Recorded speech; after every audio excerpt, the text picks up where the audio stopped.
Just started chapter 8. We finished last week. And in verses 1 through 6, Christ officiates at a better tabernacle.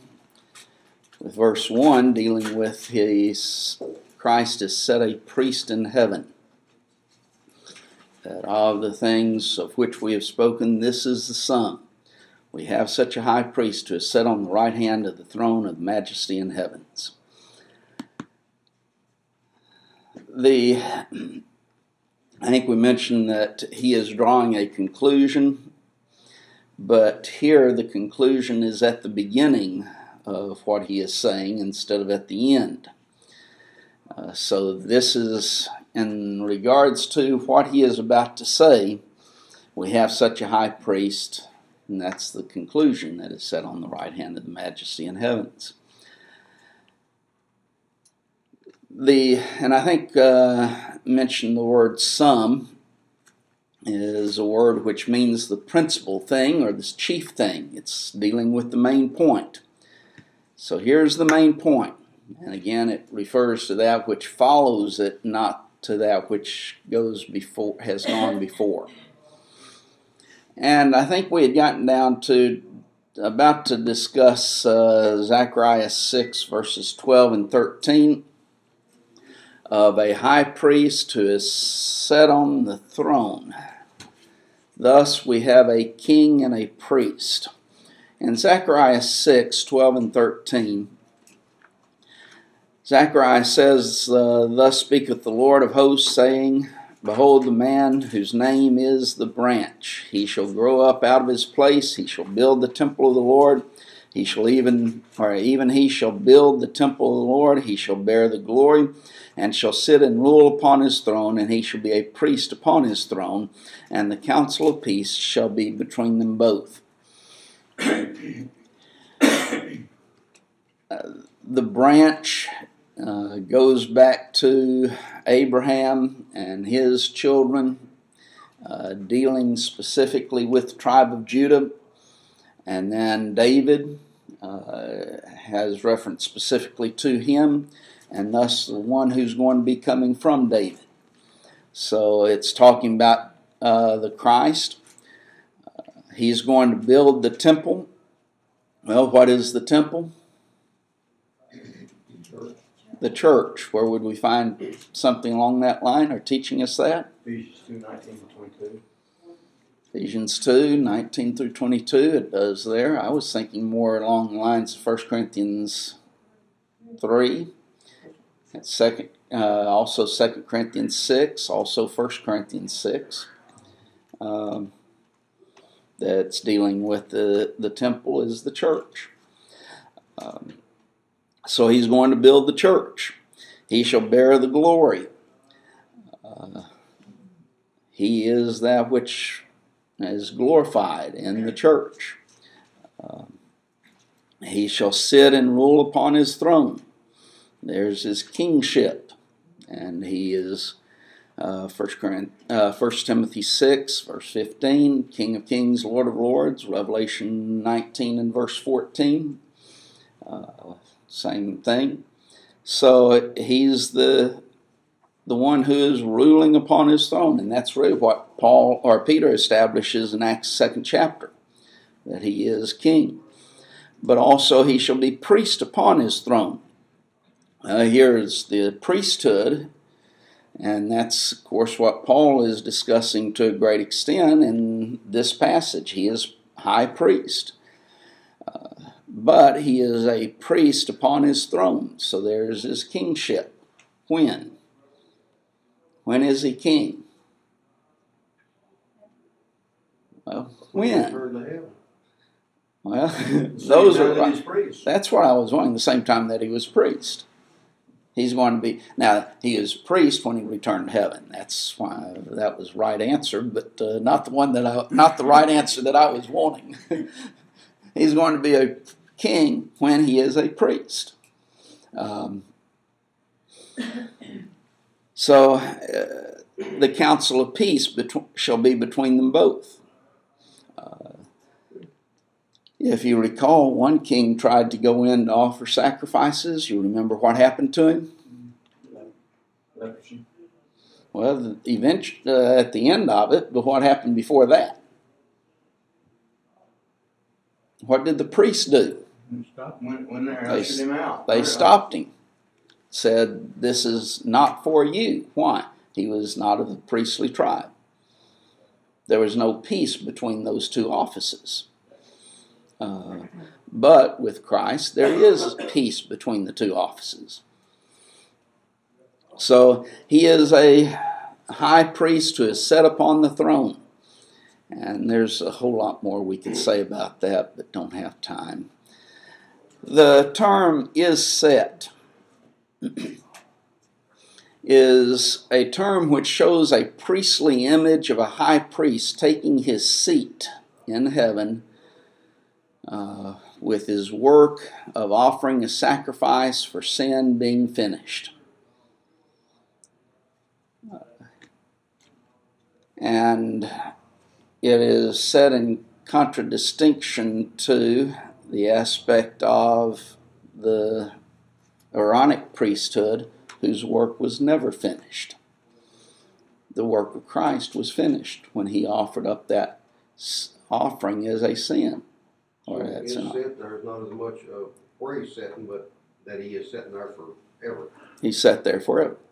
He is set there. But it is that aspect of he's taking his seat primarily. It also shows that his service was a heavenly service in a heavenly tabernacle and not an earthly one, as was Aaron's service. Verse 2, Christ ministers in the true or the superior tabernacle. That he is a minister of the sanctuary and of the true tabernacle which the Lord pitched and not man. Minister is from a Greek word, and I wish we had time to study, and it'd probably take us the entire class period to look at all of the different Greek words for minister. One of them that we use quite often would be what? No? Messenger. Deacon. Deacon is diakonos is the Greek, but it can rightfully be translated a servant or a minister. That's what a deacon is doing. He is serving or he is ministering. That's not the Greek word here, of course. That's just one of the many one that we use today. This one is a word which means to perform a public duty or service at his own expense. If you turn back to Hebrews 1 and verse 7,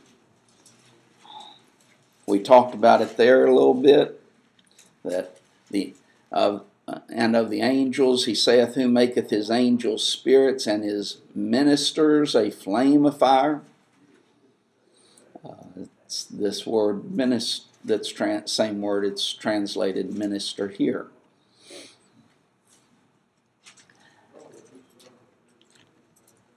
It is generally used of the service of the Old Testament priest that he performed at the temple. And Christ did this both as priest and king,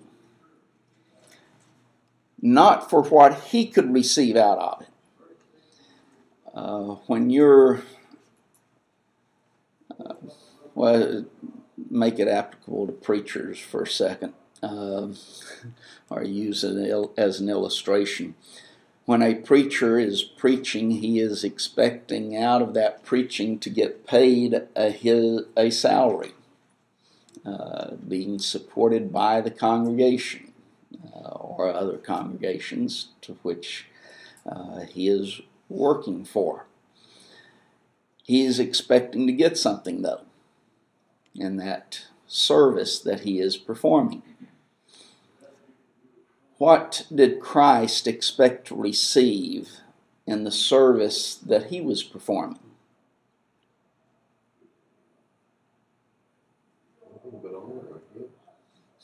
Okay, you're basically right. Basically nothing. Why did he do the service? Because he loved man, Romans 1:5. Okay, for his love for man, or he was serving for their benefit, not for his own benefit. Now then you see the beauty of this word that Paul is using here. He is a minister. What? Serving at his own expense. He's not expecting to get anything out of it. He is doing it for the benefit of other individuals, for us, for man.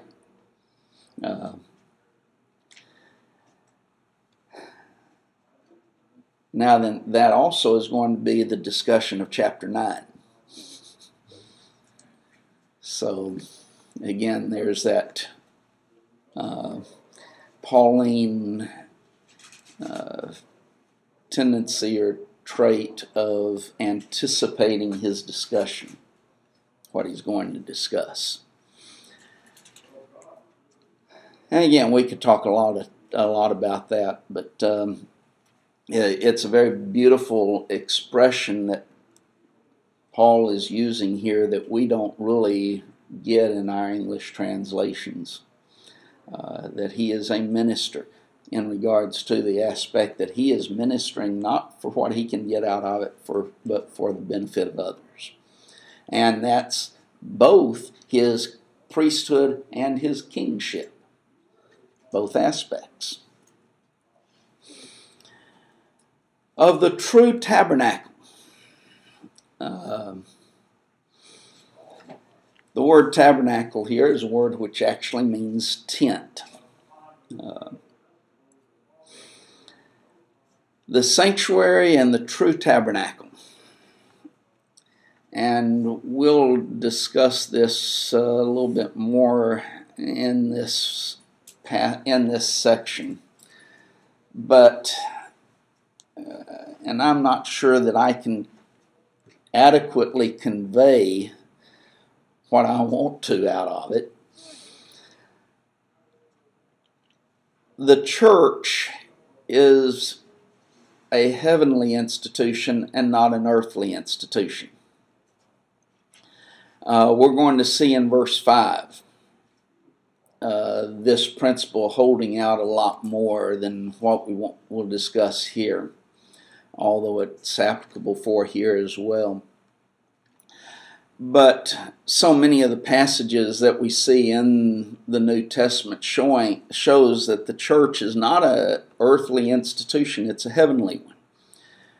You will recall what Jesus said in John the 18th chapter to Pilate. My kingdom's not of this world. It's not earthly, it's spiritual. It's a heavenly institution. Notice, though, and if you want to tie some other passages in and study, and we'll probably mention these when we get to verse 5, but Ephesians 1 and verse 3, Ephesians 2 and verse 6. Actually, if you want to see the beauties that it's talking about, just read the first 2 chapters of Ephesians. And that would actually be a good place to go, and this would be a good place to go and study Ephesians chapters 1 and 2, which we don't have time to do. But also Hebrews 9 verses 22 and 23. Hebrews 12 and verse 23. You can also study Matthew 6 and verse 19 and Philippians 3 and verse 20. What now? That's one? Philippians 3:20.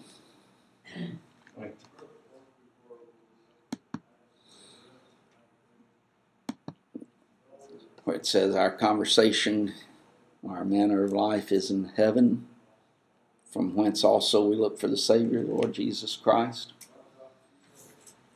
our manner of life. Actually, I think that word is citizenship, citizen life. Life of a citizen is in heaven. We're citizens of heaven. There's other passages as well. But he is a minister of the true sanctuary. This word is a word which means genuine, real, as opposed to a copy of something. This is real as opposed to a copy. It is a representation of the heavenly. Now, we've already stated, here's the true tabernacle is a heavenly tabernacle. This is a representation of the heavenly tabernacle.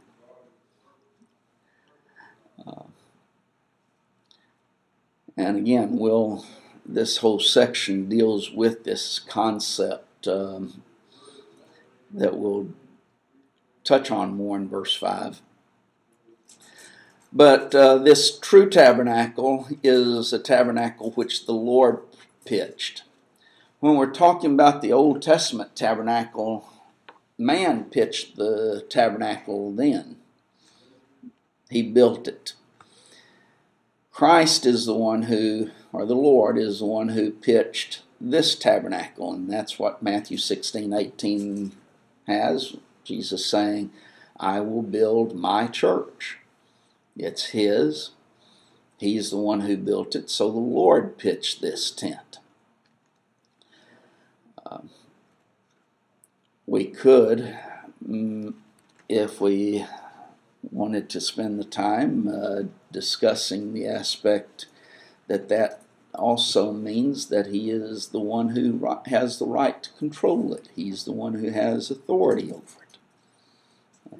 And that's Matthew 28:18 and that study. But verse 3, for every high priest is ordained to offer gifts and sacrifices, wherefore it is of necessity that this man have somewhat also to offer. This takes us back to our study of Hebrews 5 and verse 1. Every high priest is ordained to offer gifts and sacrifices. Now, what did we notice were the difference between those two? Anybody remember? Look back in your notes. Okay. One's bloodless and one is with blood. So it involves both. The gifts would refer to the bloodless ones, and then the sacrifices that involve blood. So every high priest, he's ordained for that purpose. He's set aside for that purpose. It's necessary that this man have somewhat also to offer. So he also has to offer sacrifices and gifts. Let me, at this time, kind of give you 5 contrasts. Here's your sermon, Tim. You like these. 5 contrasts between the sacrifices and gifts. First, many as opposed to one. And when we're talking about many, we're not talking about the number of them. We're talking about the different types of sacrifices and gifts. There's the burnt offerings and meat offerings and meal offerings, the sacrifices of goats and bulls.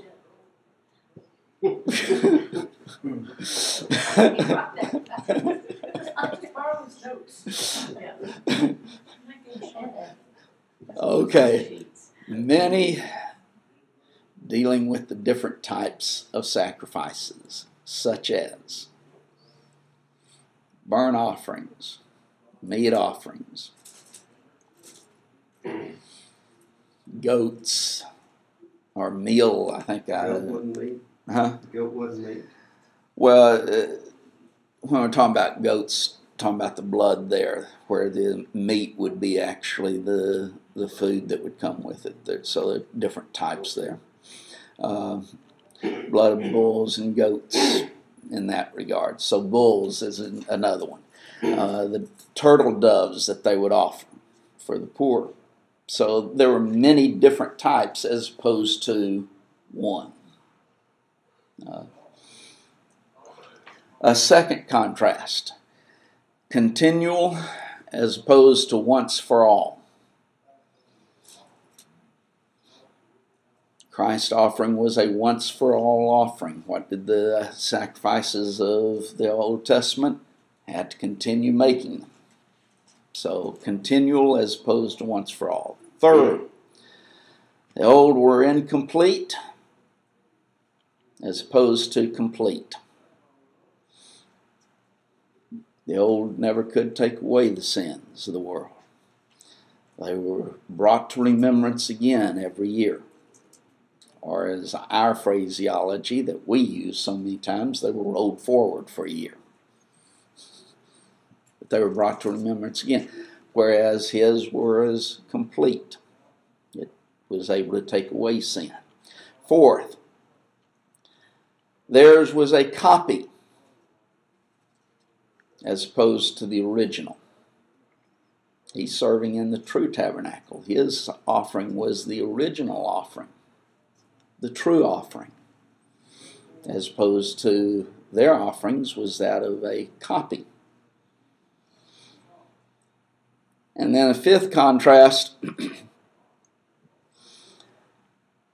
theirs cost nothing personally, his cost all. So there's your five contrasts that we see between those, and it is of necessity that this man have somewhat also to offer. Where are you getting all this good material from? you come getting it from various sources? Well, Study. I get it from a lot of sources. Verses 4 and 5 then, Christ could not be a priest in the earthly tabernacle. In verse 4, for if he were on earth, he should not be a priest, saying that there are priests that offer gifts according to the law. This takes us right back to our study in Hebrews 7, verses 12 through 15, where he says, for the priesthood being changed, there is made of necessity a change also in the law. For he of whom these things are spoken pertaineth to another tribe, of which no man gave attendance at the altar. For it is evident that our Lord sprang out of Judah, of which tribe Moses spake nothing concerning priesthood. So he is based upon that which he's already said. Now then, if he were a priest on earth, what is it? He should not be a priest. Or if he was on earth, he should not be a priest. Why? Because there were priests that would offer sacrifices according to the law.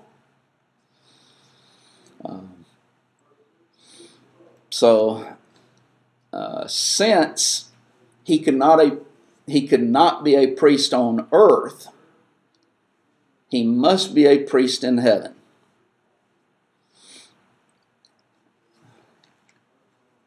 Now then, since his priesthood is in heaven, and we've already talked about, he is king when?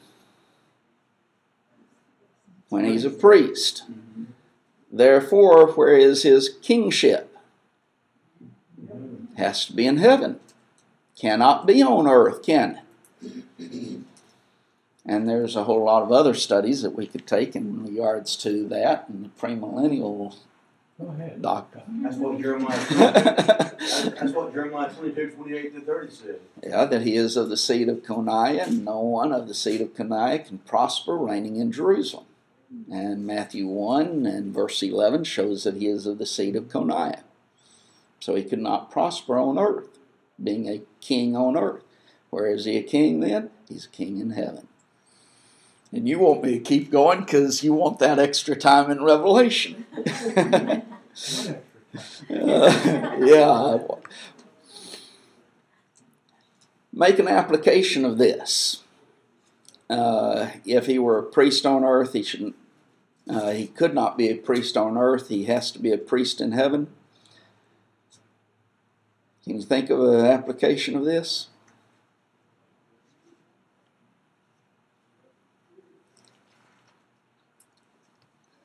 That kind of that church you talked about last week, the apostate.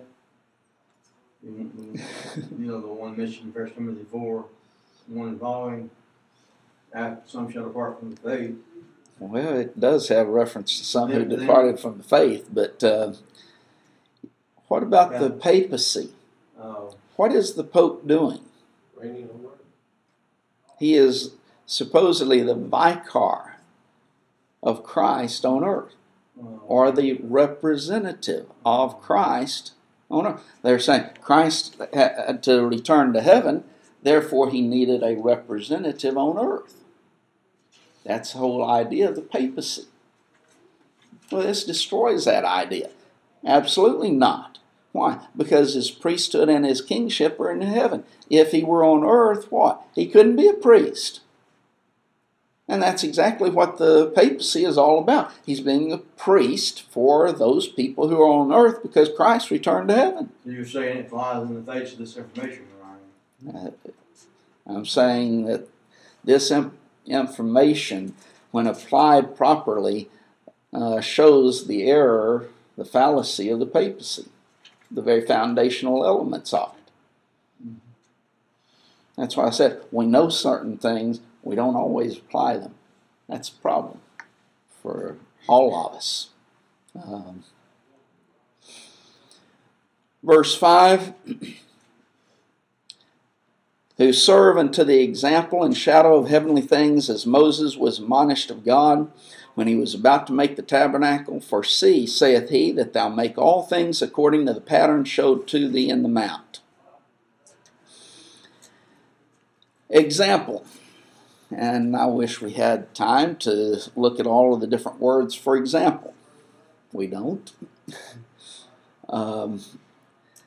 This word, though, it's a Greek word, hypodiegma, and it means an example or a pattern to be imitated. It's a sketch or a delineation, a copy.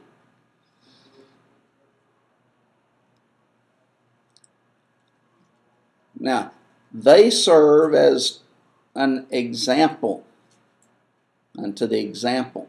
What they serve unto the copy of that pattern to be followed. Now then, I'll try and tie this together when we get down to the latter part of this verse.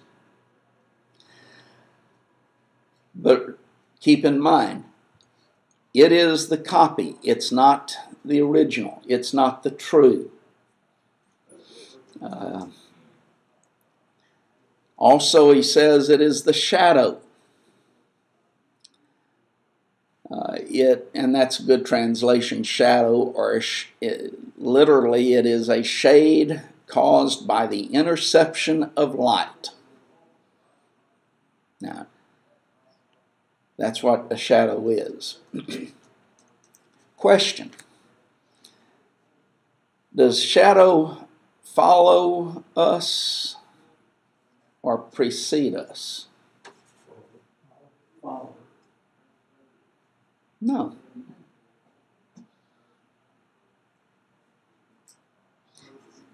If I'm walking this way and the sun is back here, where's the shadow? It's preceding me. It's going before I am. Now, if I'm walking toward the sun, then it's following me. You didn't qualify that.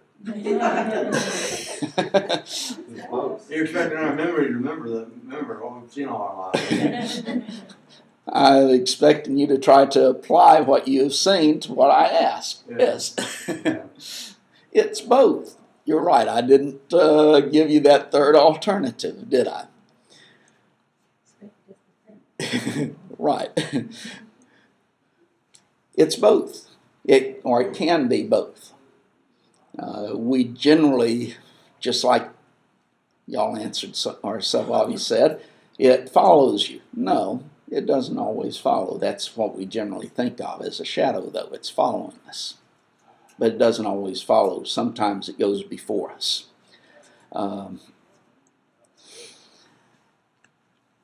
Also, when you're talking about a shadow, which one is the original? That's hard to ask in a sensible way.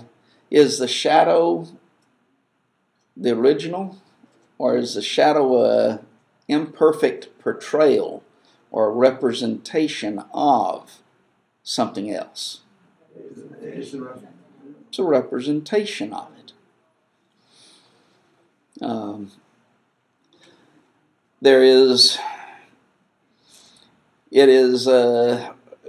reality is there, but the shadow is not the reality. So in other words, the tabernacle and the temple were an imperfect representation of what was in heaven, illustrating.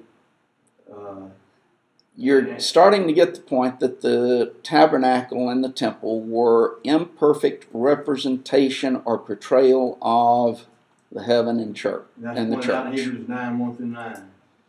That's being pointed out right here. Here too, yeah. But it's leading up to that. This whole section is dealing with that, and yes, chapter 9 will deal with it as well. Does shadow have any substance in itself? No.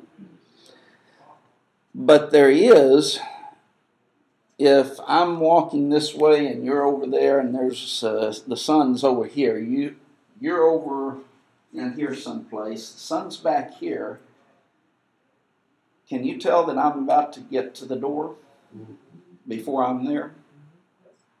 If the door is outside, the sun gets out. Well, that's what we're saying. It becomes a proof of the reality that's backing it. You see the shadow, and you know that because of the shadow, something else is there.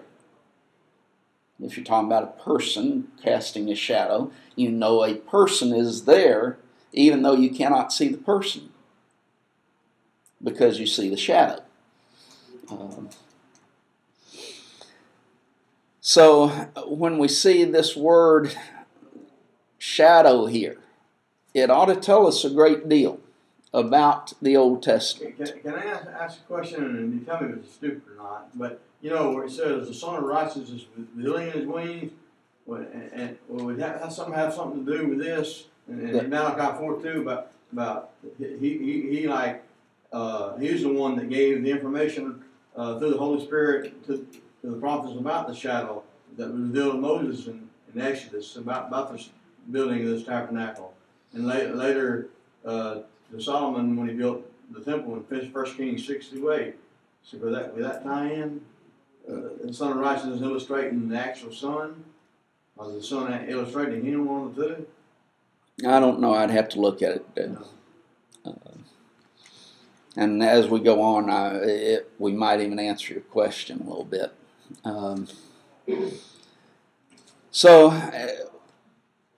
Here's the example and shadow of heavenly things. Now, what's the heavenly things?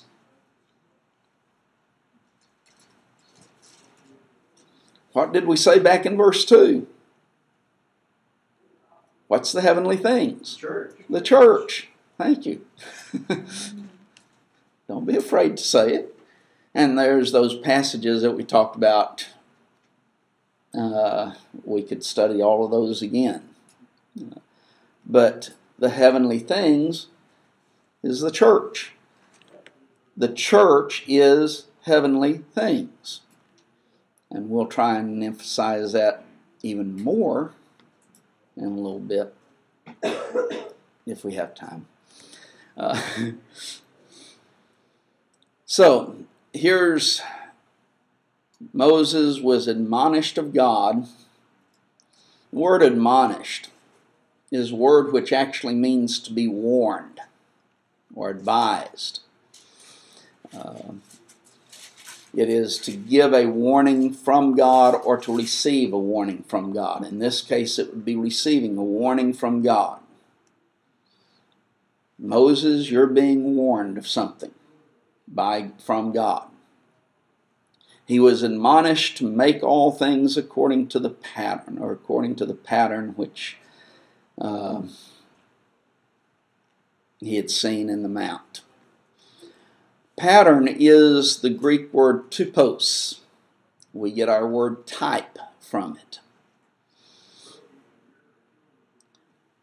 Well, it means a mark, a print, or an impression. Thus, it is the pattern or model after which something is to be made. Before I make an application, let's just turn over. You see in Exodus 25 and verse 40, and it's kind of repeated in Acts 7 and verse 44, but in Exodus 25:40, and look that thou make them after their pattern which was showed thee in the mount. The idea of showed to thee here in Hebrews is literally caused you to see. God caused Moses to see something. And Moses was to make things according to that which he saw. Now then, what did he see? He saw the information necessary to build the tabernacle. And the other stuff related to it. No. The altar and other stuff around it. That's the answer we normally give. I don't believe that's right. And what was he seeing? An imperfect representation of something? He saw, in some form, the church.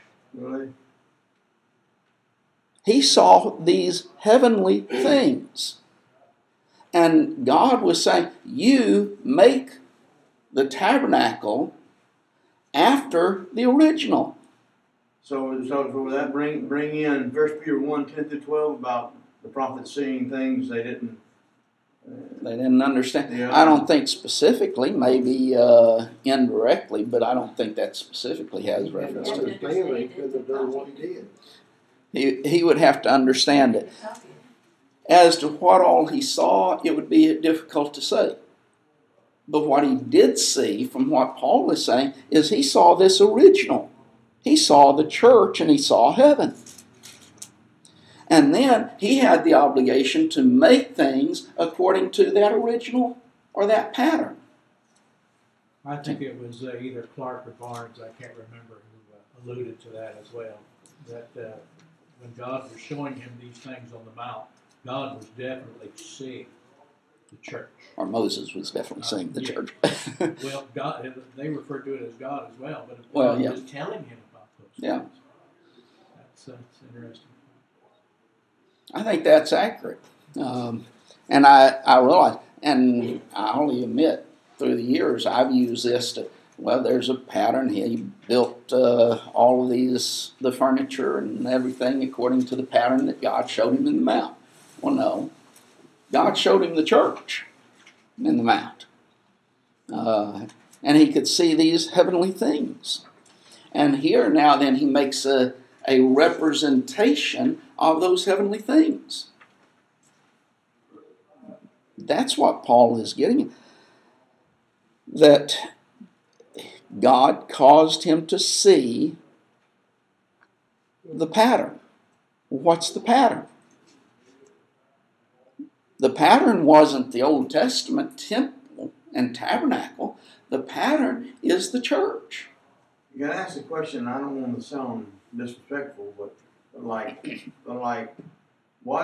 the Bible more explicitly point that out that that's what Moses did Is that the purpose for God intended us to study to get that point behind the scenes? He didn't explicitly describe it in detail. He just made a statement and went on here.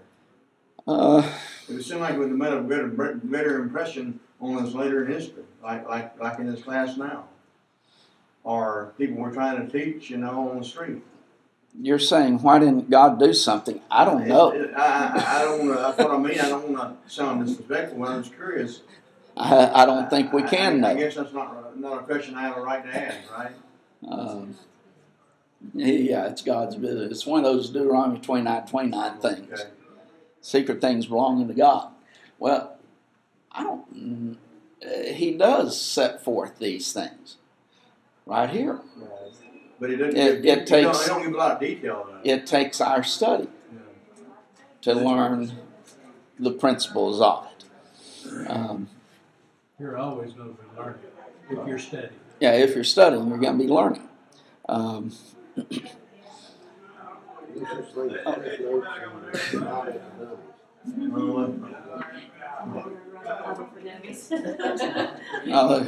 Those, it does take a lot of study to learn these things, though.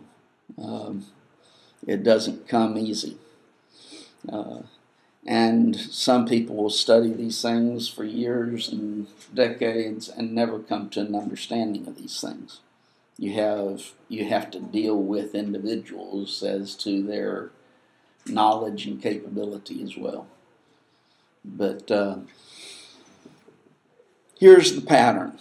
The church is the pattern by which the old, which preceded it, foreshadowed. It was just a shadow or an example. It wasn't the original. And Moses was admonished to make it after the original. Beautiful concept that we see in this. And many times miss.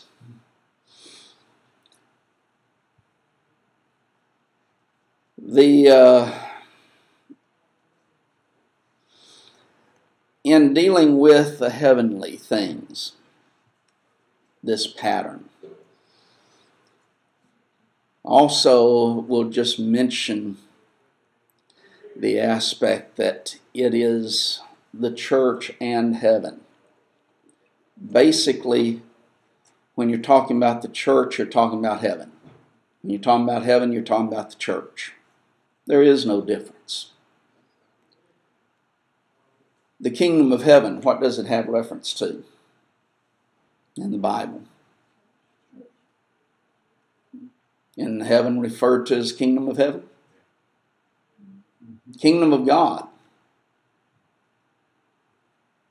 Which is it? The church or heaven? Both. There's no difference. I think that's some of that goes into the study of Revelation too.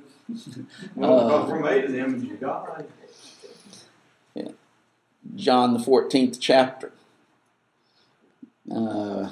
I go to prepare a place for you, and if I go and prepare a place for you, I will come again and receive you into myself, that where I am, there you may be also.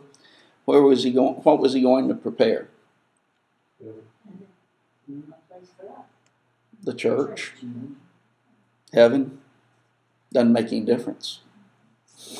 It's the same. Talks about the whole family in heaven and earth is named in Ephesians 3:15, showing they're tied together. They are tied together. You talk about heaven, you're talking about the church, you're talking about the church, you're talking about heaven. We don't see it that way. What's the only difference between the two? The physical limitations that we have here. That's the only difference between the church and heaven. And that what, and if we spent the time to draw the temple, and what happened to the veil in the temple? It was rent in sunder from top to bottom, showing what? The entrance into that inner compartment was wide open. made no longer 2 compartments, only 1 compartment. And thus, the church and heaven being one and the same. And thus, we have, as Christians, boldness to do what? To enter into heaven itself. And that's what the Hebrews writer has been showing us all the way through. Well, we'll start at verse 6 next week then.